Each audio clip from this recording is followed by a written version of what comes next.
Et si l'un des chapitres les plus sombres de l'Amérique n'était pas seulement de l'histoire, mais un avertissement. La Grande Dépression n'a pas été qu'un krach financier. Elle a aussi bouleversé la vie quotidienne. Des familles ont perdu leur maison, les emplois ont disparu, la nourriture est devenue rare. Elle a changé les gouvernements, favorisé l'extrémisme et marqué des générations. Aujourd'hui, ces schémas réapparaissent. Alors, vivons-nous déjà les premiers signes d'un effondrement économique ? Dans cet épisode de The Infographics Show, nous expliquons pourquoi la Grande Dépression reste pertinente aujourd'hui. La guerre censée finir toutes les guerres s'est achevée en 1918, période sombre, suivie d'une vague d'optimisme grâce à l'électricité. En 1920, environ 35% des foyers américains en étaient équipés, et des millions d'autres allèrent bientôt les rejoindre. Les années folles furent une ère de glamour, de liberté et d'audace. Les États-Unis, alors pays le plus riche par habitant, semblaient inarrêtables. Avec une confiance au plus haut, les investisseurs ont injecté de l'argent dans de nouvelles entreprises. Les automobiles sortaient encore des chaînes de montage et arrivaient dans les allées des maisons. Les familles de la classe moyenne parlèrent de leurs nouveaux téléphones. Les foules attendaient les pour voir des films, pendant que les gens branchés fumaient et dansaient dans les clubs de jazz. C'était la consommation de masse, et cela faisait du bien. De nombreux Américains ont un temps pensé que l'ancien monde du labeur et de la lutte était révolu. Mais les beaux jours ne durèrent pas. La spéculation, le crédit facile et l'arrogance des banquiers ont fait s'effondrer le système comme un château de cartes. Leurs actions ont plongé les États-Unis et le monde dans une période économique sombre. Les conséquences ont favorisé l'extrémisme à l'étranger, aidé Adolf Hitler à accéder au pouvoir en Allemagne et préparé la Seconde Guerre mondiale. Cela a également donné raison aux communistes en Russie et à leurs partisans en Occident.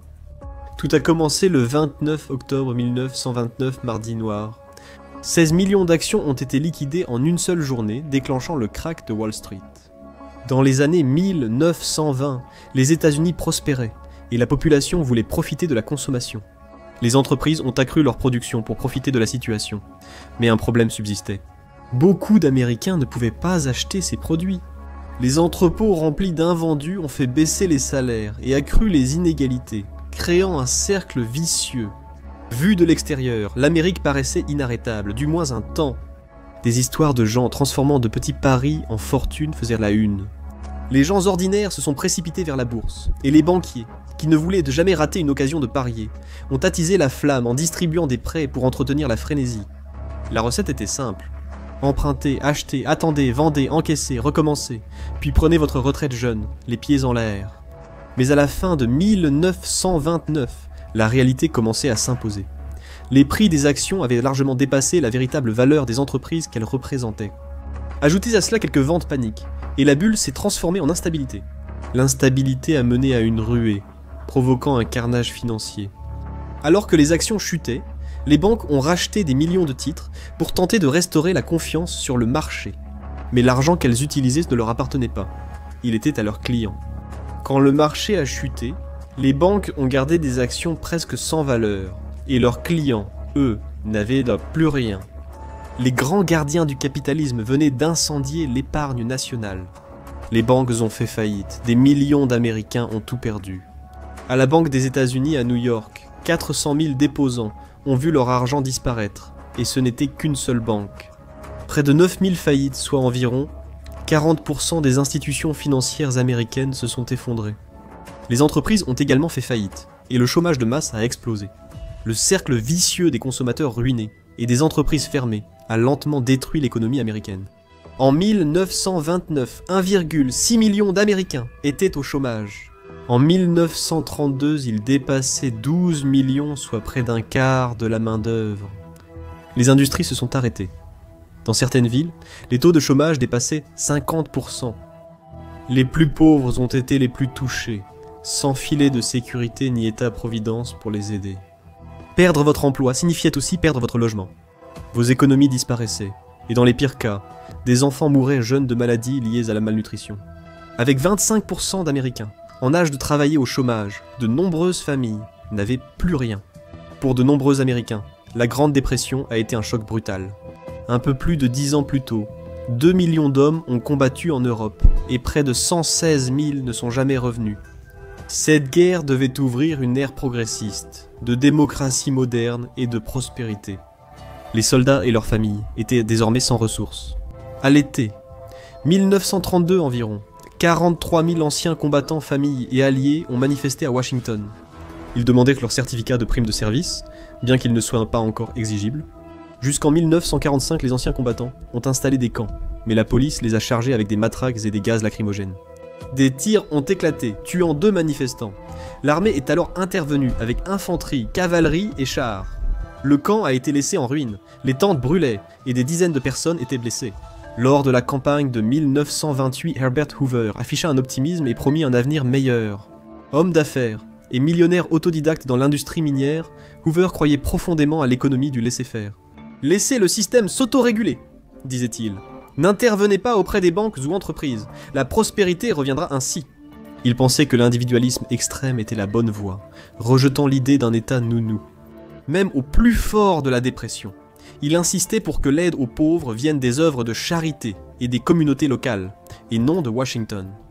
Hoover prenait l'autonomie alors que le chômage explosait et que les Américains faisaient la queue des heures pour un bol de soupe.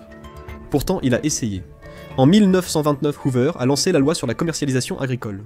Cela a créé le Conseil fédéral de l'agriculture, qui achetait les récoltes excédentaires et permettait aux agriculteurs de survivre. Mais le plan s'est retourné contre lui. Avec des acheteurs assurés, les agriculteurs produisaient de plus, ce qui baissait encore les prix.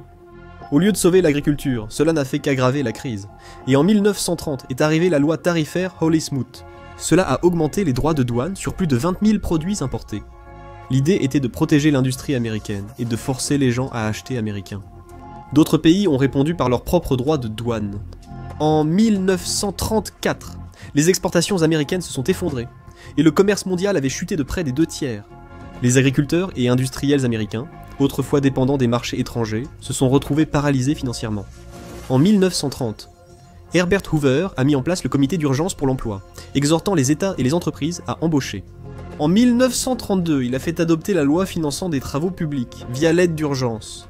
Mais ces programmes, faibles et sous-financés, visaient surtout à soutenir les banques et les chemins de fer, plutôt qu'à nourrir les familles affamées. Alors que les files d'attente pour le pain s'allongeaient dans les grandes villes, le nom de Hoover évoquait pauvreté et désespoir. Les bidonvilles furent surnommés Hooverville, et les poches vides retournées vers l'extérieur devinrent des drapeaux Hoover. Dans la rue, peu d'Américains pensaient que Washington agissait pour stopper l'effondrement. Privés d'aide supérieure, les Américains ordinaires s'organisèrent eux-mêmes. La confiance dans le système s'effondra, alimentant des mouvements ouvriers de gauche qui inquiétèrent l'élite américaine pendant des décennies. En 1931 à Seattle, la Ligue des citoyens chômeurs a été créée. Elle s'est vite répandue ailleurs, rassemblant des milliers de membres qui ont créé des coopératives d'entraide partageant leurs ressources. Ensemble, ils rassemblèrent de la nourriture, des vêtements et du bois de chauffage pour survivre. Des soupes populaires ont émergé partout, financées par des églises, des œuvres de charité ou des gangsters comme Gal Capone à Chicago. Le sans-abrisme n'était pas nouveau. Avant la dépression, cela concernait surtout des hommes seuls laissés pour compte par le système. Aujourd'hui, des familles entières sont à la rue. Le revenu moyen des ménages américains a baissé d'environ 40%. Et rien qu'en 1932, plus de 273 000 familles ont été expulsées. Ils ont construit des bidonvilles de fortune. Des enfants au visage sale jouaient dans la boue pendant que leurs parents cherchaient de la nourriture ou du travail journalier, n'importe quoi pour survivre la semaine. Les murs en bois de récupération, les toits en tôle rafistolés et l'isolation faite de chiffon, papier ou carton. Près de 70% des habitants de Hooverville étaient de pauvres Américains blancs, vivant désormais aux côtés d'Afro-Américains, d'Amérindiens et de migrants du Mexique et d'Amérique centrale. De plus en plus de gens se demandaient si les soviétiques avaient raison et si le communisme fonctionnerait mieux que le capitalisme. Mais la plupart des Américains, y compris les intellectuels de gauche, ignoraient la brutalité qui régnait dans l'Union soviétique. La Grande Dépression touchait la pauvreté, mais aussi la perte de confiance envers le gouvernement, le capitalisme et l'avenir. Cette perte a touché le monde entier, divisant les sociétés alors que la solidarité était essentielle.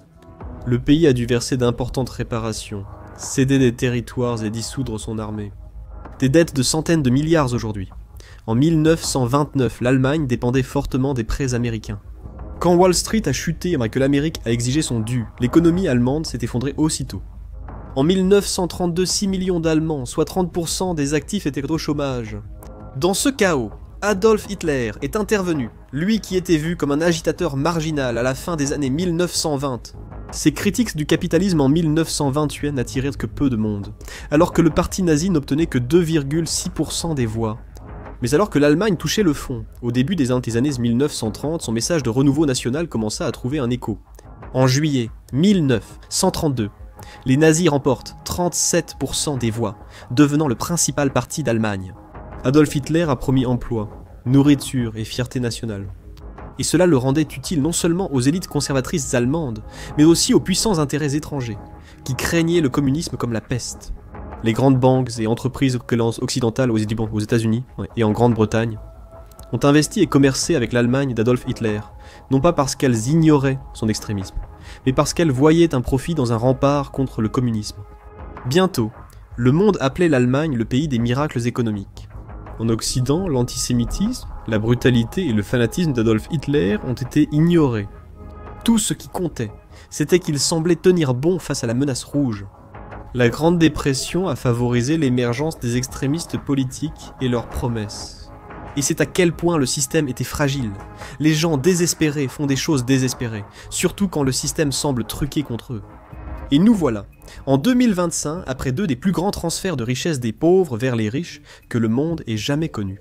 Les gens faisaient confiance aux banques en 2008, puis ils ont découvert qu'elles avaient commis de graves erreurs.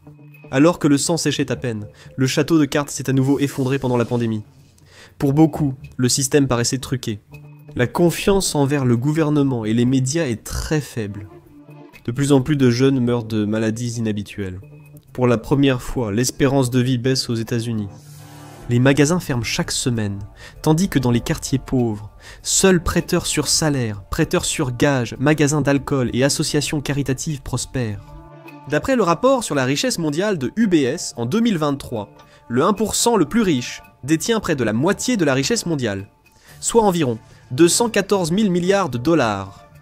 Pendant ce temps, près de 40% des adultes dans le monde possèdent moins de 10 000 dollars et ensemble, ils détiennent moins de 1% de la richesse mondiale. Les 26 milliardaires les plus riches possèdent désormais 2,87 billions de dollars. Aux États-Unis, le nombre de milliardaires est passé de 751 à 835 en 2024. En même temps, les familles ont subi la hausse des loyers, des prix alimentaires et des frais médicaux. Dans certains lieux, l'écart est plus marqué. En Amérique du Sud, les 10% les plus riches détiennent 80% de la richesse. En Inde, le 1%, le plus riche, détient plus de 40% de la richesse nationale. Ce n'est pas la Grande Dépression, mais l'inégalité extrême devient impossible à ignorer. De mars à décembre 2020, pendant la pandémie, la fortune des milliardaires a augmenté de 3,9 billions de dollars. Pendant cette période, les travailleurs mondiaux ont perdu 3,7 billions de dollars de revenus. Selon l'Organisation de coopération et de développement économique, en 2024, plus de la moitié de la population mondiale déclare avoir peu ou pas confiance dans son gouvernement. Le rapport indique qu'environ un tiers des personnes estiment qu'on ne peut faire confiance à personne. L'Organisation des Nations Unies a averti que cela indique une rupture systémique de la cohésion sociale. Mais voici le problème. La politique est dominée par des querelles sur la race, le sexe et l'identité. Ces débats-là sont importants. Mais lorsqu'ils prennent le dessus, l'attention portée à la sécurité économique disparaît dans le bruit ambiant. Les réseaux sociaux et les médias partisans ne font qu'amplifier la colère, poussant la polarisation à de nouveaux extrêmes. 87% des Américains voient la division politique comme une menace, et 86% en sont épuisés. Ce déséquilibre convient parfaitement à ceux qui sont au sommet. Diviser pour mieux régner a toujours empêché l'union autour de l'argent et du pouvoir. Les politiciens exploitent la peur économique, et aux États-Unis, des élites utilisent la politique identitaire pour paraître progressistes, sans aborder les questions de classe et d'inégalité. Beaucoup des plus grandes entreprises du monde brandissent le drapeau du progrès dans leurs campagnes de relations publiques, tout en évitant de payer des impôts, en délocalisant des emplois et en versant des salaires de misère. En 2012, le réseau pour la justice fiscale estimait que 21 à 32 000 milliards de dollars privés étaient dissimulés dans des paradis fiscaux. Environ 20% de la richesse mondiale reste inaccessible. Les gouvernements affichaient un discours progressiste, mais favorisaient privatisation et déréglementation, accentuant l'écart. Pour certains, ce n'est pas du progrès, c'est un écran de fumée. De l'autre côté, les conservateurs interviennent avec des promesses de sauver le pays ou de restaurer la tradition, souvent en trouvant des boucs émissaires. Mais il parle rarement d'inégalité économique. À la place, il s'agit de baisse d'impôts pour les riches, de guerre culturelle et d'une foi aveugle au marché autorégulé. Cela entraîne une inégalité croissante qui devrait encore s'aggraver. Dans un sondage Pew, 73% des Américains ont déclaré qu'en 2050, les États-Unis seront plus inégalitaires. Seulement 20% pensaient que la vie de famille s'améliorerait. Face au pessimisme et à la polarisation, une nouvelle catastrophe où la hausse du coût de la vie pourrait pousser plus de gens vers des mouvements extrêmes. D'autres pourraient abandonner et ne pas voter, et certains sombreront dans ce que les médecins nomment les morts du désespoir, qui ont fortement augmenté ces 10 dernières années. Le docteur Luke Kemp du Centre d'études des risques existentiels de Cambridge a étudié l'effondrement de plus de 400 cultures sur 5000 ans. Beaucoup se sont effondrés car des oligarques, obsédés par la richesse et le statut, s'enrichissaient en négligeant les gens ordinaires. Les richesses n'ont jamais atteint le peuple et leurs sociétés se sont effondrées de l'intérieur avec le temps. Des critiques affirment que notre époque d'hyper-individualisme fait disparaître communauté et sens dans une course effrénée. Même l'art et la culture, autrefois considérés comme les plus grandes réalisations de l'humanité, semblent souvent être des produits bon marché, faits pour se vendre plutôt que pour inspirer.